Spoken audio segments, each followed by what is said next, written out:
দেশের বিভিন্ন জায়গার আরো কিছু খবর নিয়ে এখন একটি ডেস্ক রিপোর্ট।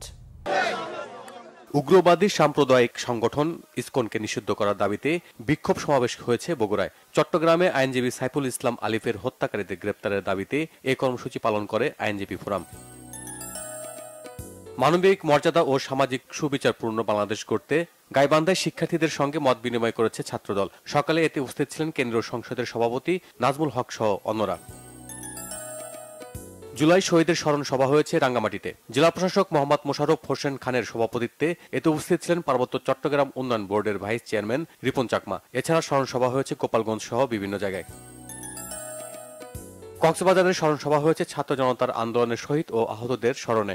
সকালে জেলা প্রশাসনের উদ্যোগে শহীদ সুভাষ হলে এ সময় শহীদ পরিবারের মাঝে আর্থিক সহায়তা দেওয়া হয়। উপস্থিত ছিলেন জেলা প্রশাসক, বিএনপি ও জামায়াতের নেতাকর্মীরা।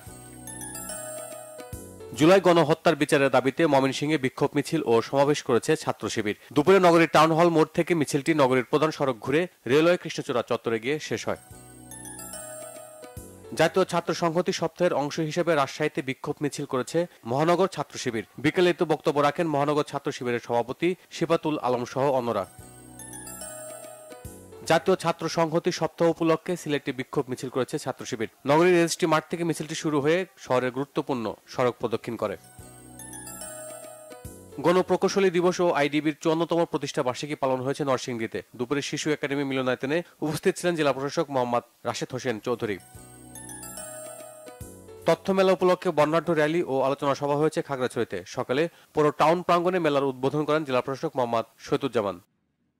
Bangla vision news desk.